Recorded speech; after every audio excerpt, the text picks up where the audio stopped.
Hi, listeners. A quick disclaimer. This week's episodes contain references to rape, torture, and murder. Listener discretion is advised, especially for listeners under the age of 13.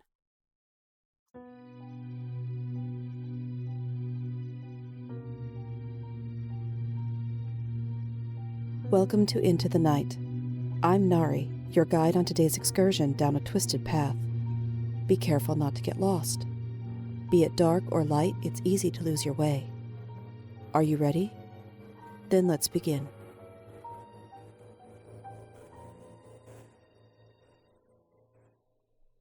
Cell time.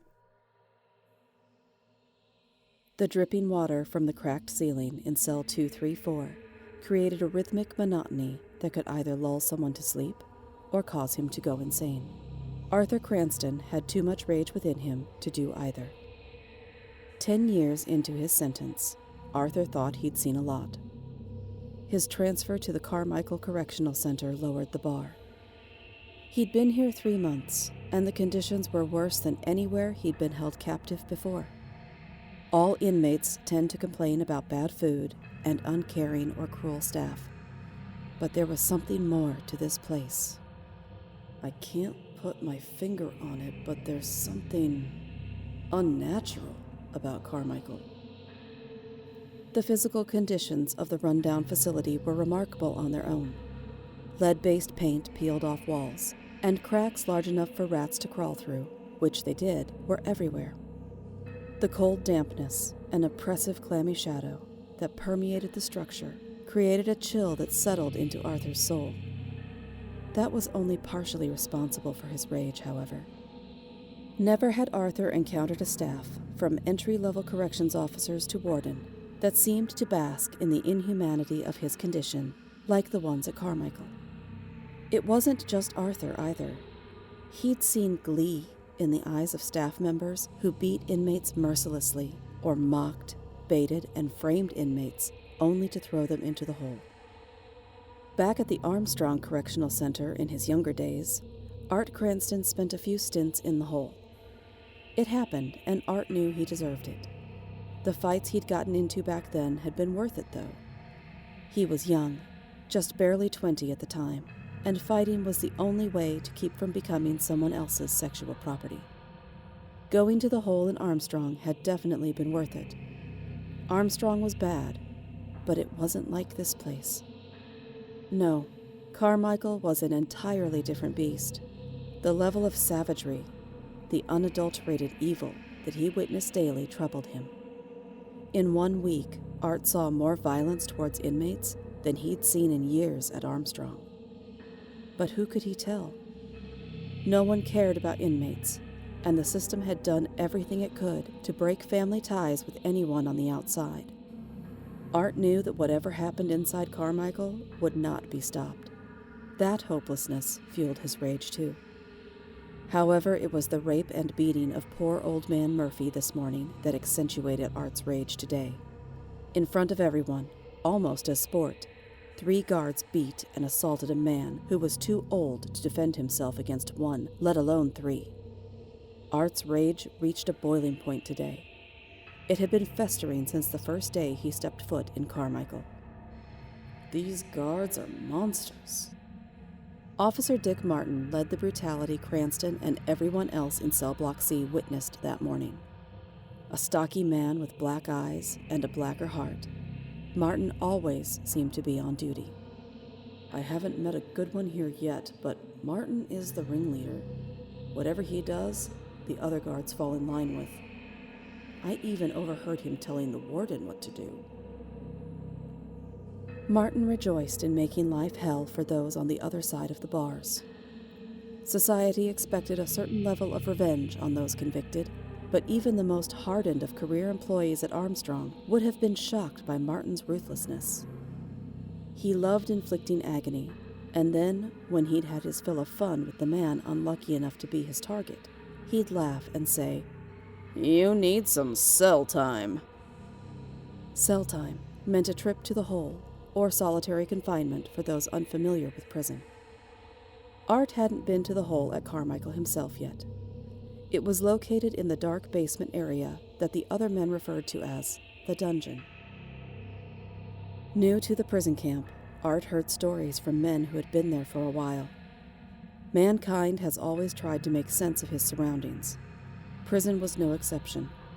The men at Carmichael grasped for explanations to satisfy a need to understand. Why was life so hellish here? How could the staff be so cruel? And what was it about this dilapidated stone building, oozing water from its pores day and night, that brought out the worst in humanity? One day, not long after Art's arrival at the camp, Asher Adams glanced over his shoulder and spoke in a whisper. "Man, I've heard it's haunted down there." "Where?" "Down in the dungeon." Art chuckled.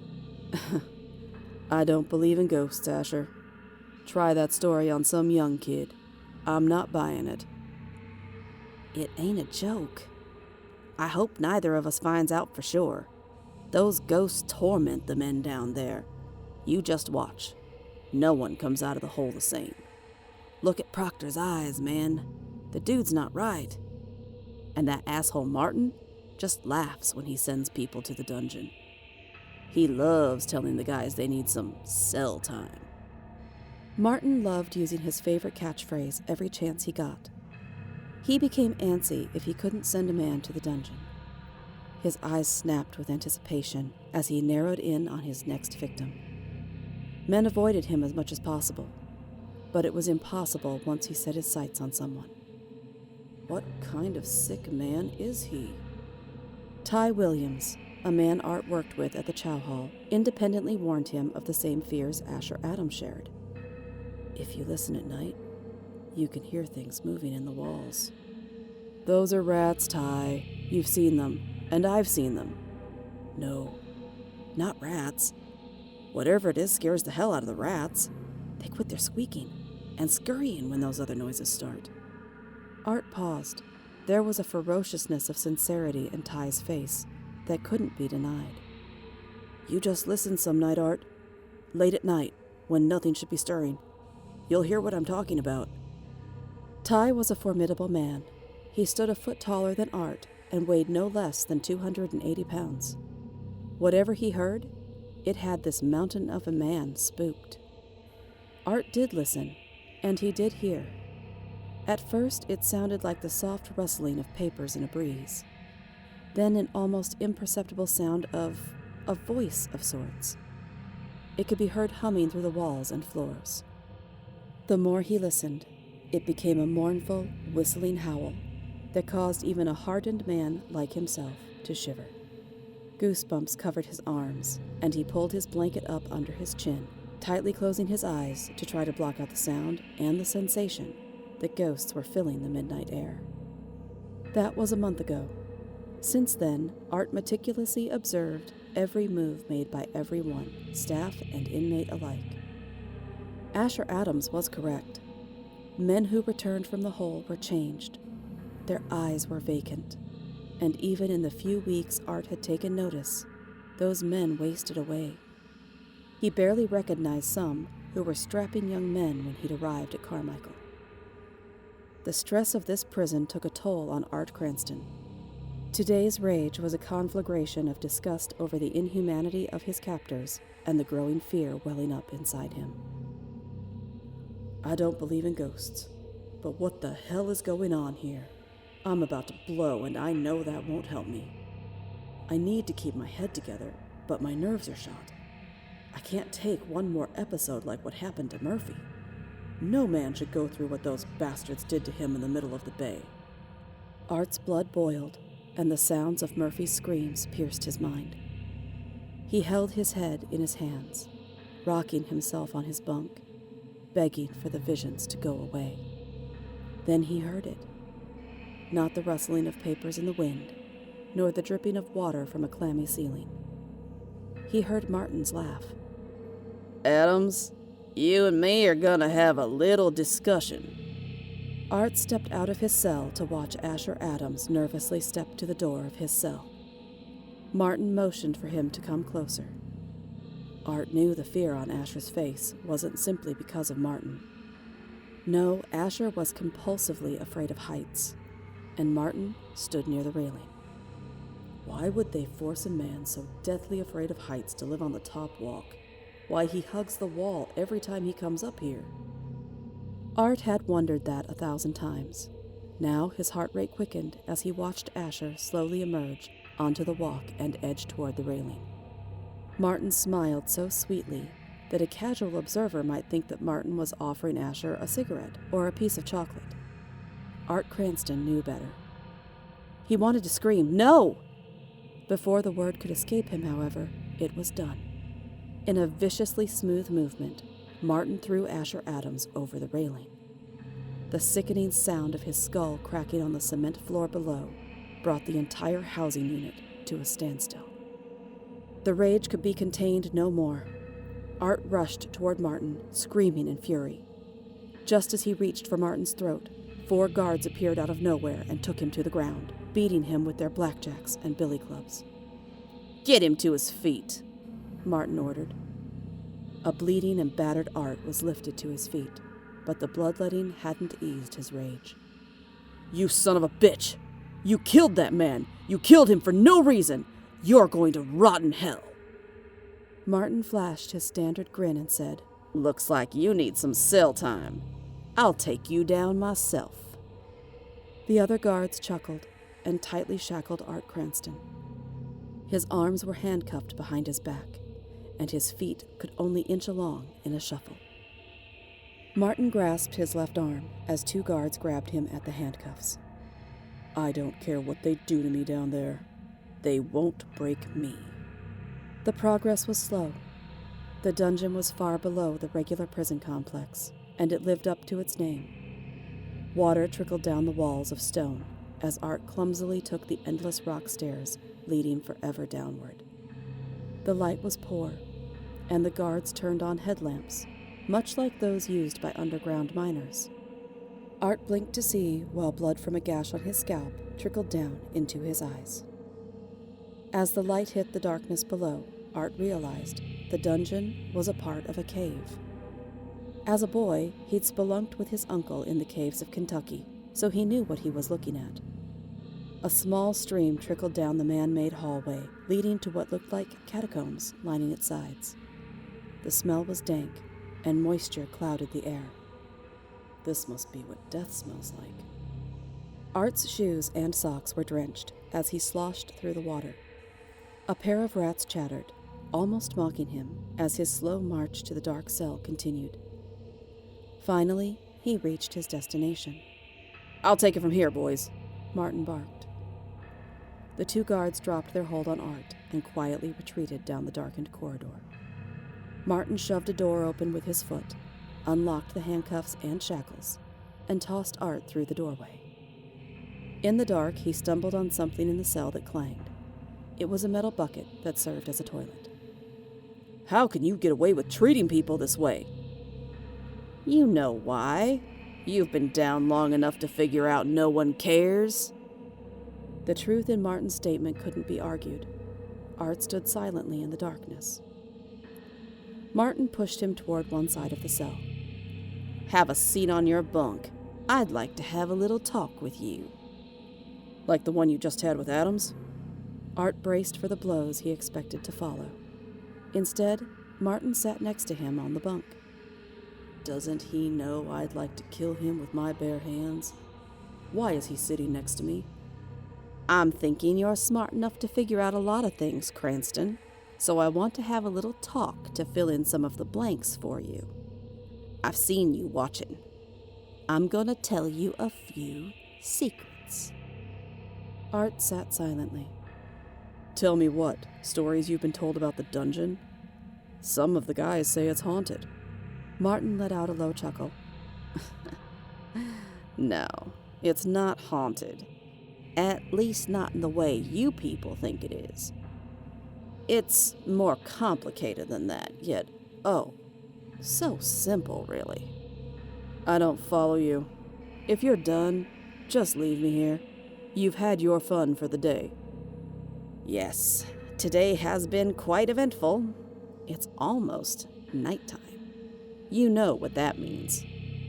A slight breeze blew into the cell, and Art heard the rustling of papers. Subconsciously, goosebumps rose on his forearm. He could swear he heard a low whistling sound leave Martin's lips. Cranston pressed himself against the wall to put distance between himself and Martin. "We've lived here for centuries, you know. At first, my people were angry that your kind built this prison on top of our lair. Then, we saw great benefits." Martin uttered a low whistling howl, which was answered by excited howls outside of the cell. "Man, if you're trying to screw with my head, it's not going to work. You've had your fun. Now go." Martin leaned into him. "Oh, this part of the plan has nothing to do with fun. Eating is serious business." A chill ran down Cranston's spine. "You see, my people are an ancient society. Few of you know about us, but we've been called shapeshifters and other names throughout the years. We've lived here longer than you have." For a moment, it seemed that Martin's body wavered. It was more than the trickery of darkness. Something had changed about Martin, and Art Cranston pushed himself further against the damp wall. Fear replaced rage. "I do love a good turn of phrase, don't you, Cranston? When you heard the word cell, you think of your cage. When we think of a cell, we think of nourishment." Cold dread consumed Art Cranston. "My people need you and your ilk. You're an intelligent, observant man. I've watched you. You've seen the demise of men who return from the dungeon, how they wither before your eyes." Cranston nodded. He could think of nothing else to do. There was nowhere to run as the howls increased outside the door. "My people are hungry. We feed on your cells. They give us the energy we crave. You've noticed we staff work as a team. We masquerade as humans, but our job is to provide the meals our people need. Your justice system provides us a steady supply. Unlike you humans, we value our people. No one goes uncared for in our society." Leaping to his feet, Art tried to flee. In a split second, Martin had him pinned against the wall. His feet dangled in the air. A low hum reverberated from Martin's being. "It will be uncomfortable for you at first. My loved one will enter your body and begin to feed. We prefer the brain first. All the electrical synapses are like carbohydrates to you.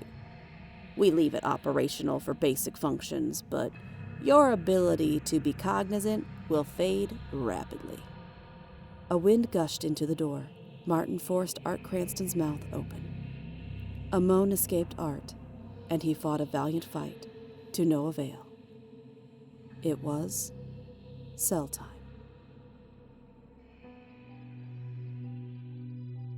Thank you for joining me for Into the Night, an anthology series written by Caroline Giammanco, narrated and produced by Nari, with music created by Alex Sexton. Theme music by Nico Rodriguez. Our links are in the show notes. Into the Night is available on your favorite podcast directory, so be sure to subscribe and follow so you never miss an episode. We would really appreciate a 5-star review, as it helps new excursionists to find and join us. Feel free to share with someone you want to bring along on our next excursion. I'd love to hear from you on Twitter at IntoTheNightPod or by email at itnanthology@gmail.com. I'll see you next time, and remember, whether in the shadows or in the daylight, all twisted paths lead you into the night. Hi, excursionists. I'm so glad you stuck around. The following is a promo for another independent podcast that I personally have listened to and thoroughly enjoy. I hope that you'll take a minute to check them out.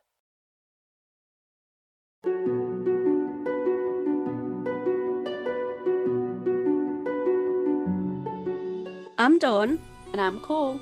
And Scottish Murders is a true crime podcast dedicated to people from or living in Scotland. Just like anywhere else in the world, these murders can be truly horrific and shocking, and we want to shine more light upon them.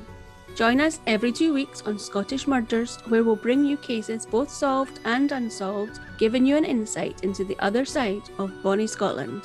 Find us wherever you stream your podcasts, as well as on social media. Join us there. Bye.